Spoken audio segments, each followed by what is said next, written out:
State of Play time, and we've got a few things to talk about. Mark Eichman joins me along with Dave Bailiff from NKS Distributors and Steve Martelli from Wilmington City Council. Gentlemen, it's been a while. Welcome back to our program, and it's always interesting to see Steve has a slightly different look every time he's here. Today it's winter look. We've had the beard, but something's different with the hair.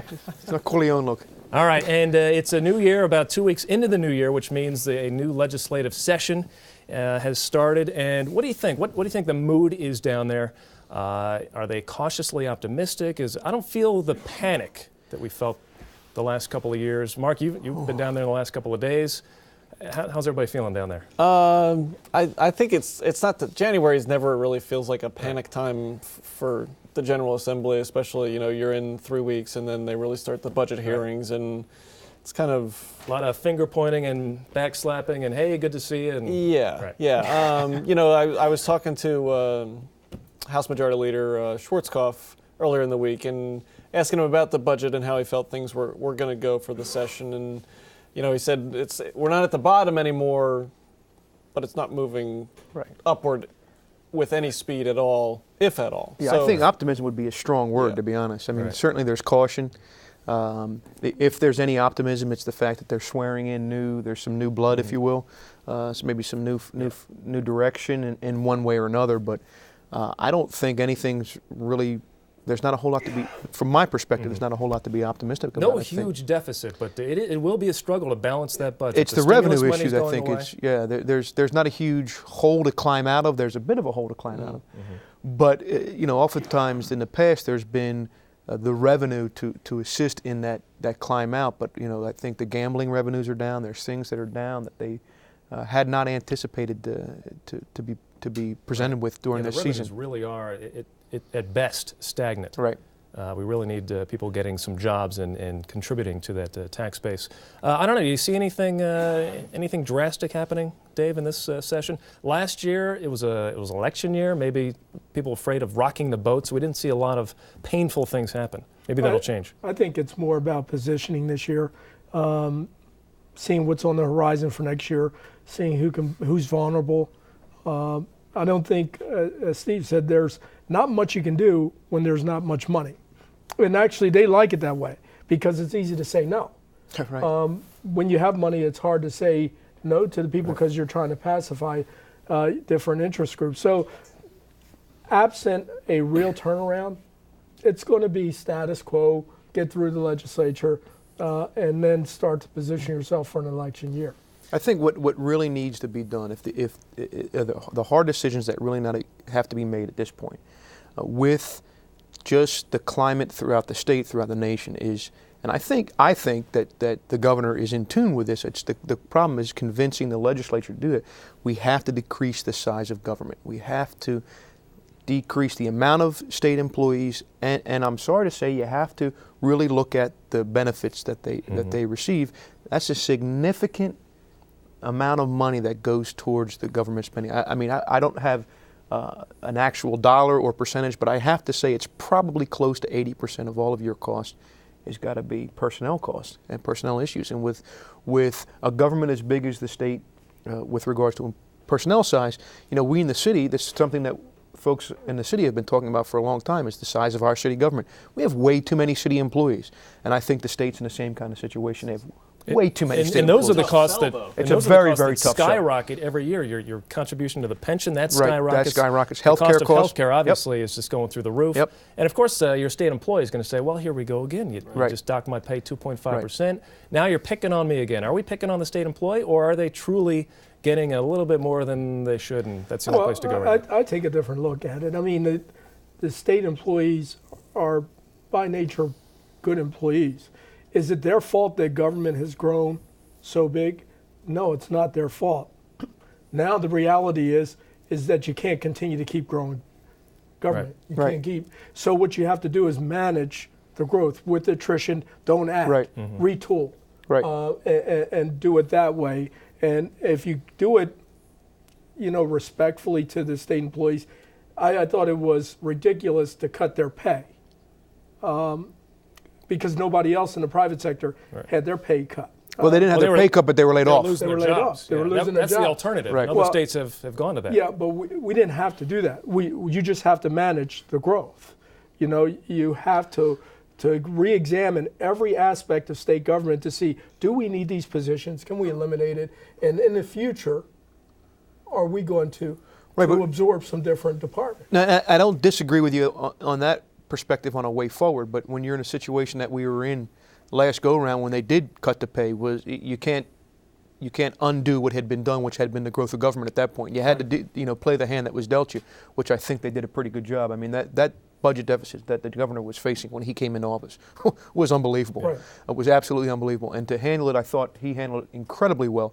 But the reality is that leadership, part of being a leader means you got to make some tough decisions. And Mark, you were right. It's a tough sell. Right. It's a tough sell to decrease the size of government. I'm not suggesting layoffs, but I think you're right, David. Through attrition, you can significantly lower the number of employees. You can encourage folks to retire. You can offer incentives. You can do certain things that will help decrease the size of government. And maybe there's a lot of duplication. And maybe we got to start looking to assimilation of governments. Is there there's some service that one, whether it be a municipality or a county government, is providing that maybe the state can get out of, or vice versa. And all the governments could work together to try and bring these same services together, as opposed to each jurisdiction duplicating that service and having an employee to do it.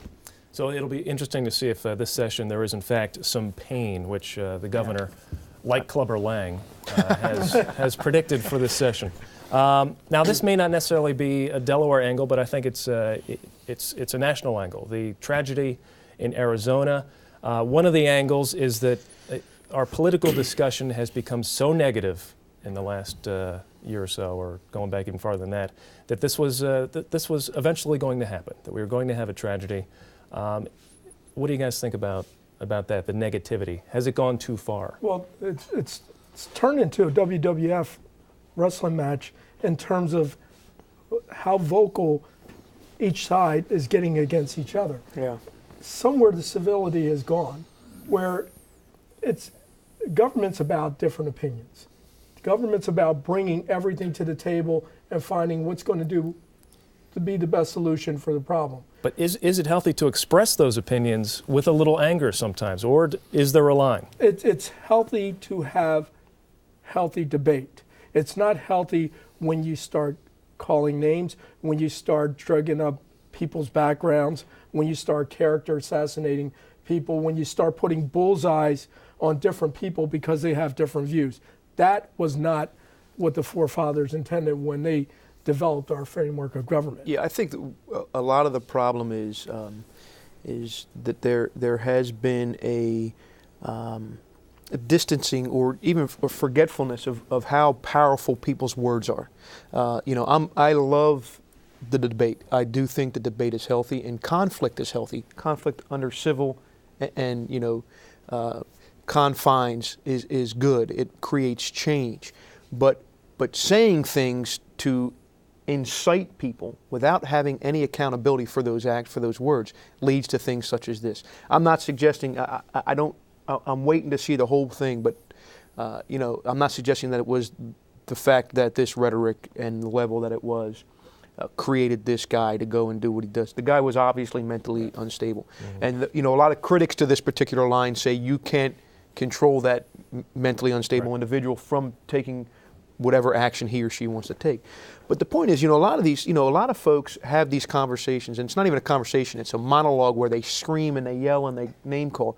If they'd have done that to somebody on the street, they're comfortable behind that desk and in front of that camera. They've got a certain level of protection. It's like when people send emails. Everybody's really brave on email, aren't they? But when you get them face to face, it's a different conversation. It's a different story. A lot of these folks, if they were to take this approach and this mentality to some stranger on the street, depending where you are, you might get a punch in the face. You might get knocked out or whatever, because there's a lack of civility. If you're not showing anybody respect, you're not going to get any respect in return. Well, they're showing that lack of respect. Steve, you mentioned the internet. Maybe that's where a lot of this anger and hate kind of percolates. You're Sure. there staring at the screen for hours and hours, and you have nothing to do with this, these emotions. Yeah, but I guess where I get a little taken back is that the political satires and the political conflict is one thing, But a person who goes out and kills people, I don't think it's fair to those politicians or even people who have opinions to say that they provoked that individual. I think that you don't mix the two. That is an individual who it didn't seem like needed anything to do something. That was just this spark, you know? And so we really need to bring the discussion back to where it is. What do you do with people who have mental illnesses, who've displayed different types of behavior in public, which clearly now you're starting to get a background. You don't sell them a gun, for one thing. Right. Right, that's fair. I mean, I think it speaks volumes when Fidel Castro reaches out. I don't know if you all saw his comments, but he reached out and offered sympathy and was very, very supportive of the Congresswoman and of the entire United States population. When Fidel Castro comes out and supports the United States, that tells you something about this tragedy and about what it means on an international level, not just national level. All right, switching gears entirely and getting back to a Delaware issue. How many of you guys have broken the law in the last couple of weeks? Today? Hey, have you put away this or put down the cell phones while you're driving?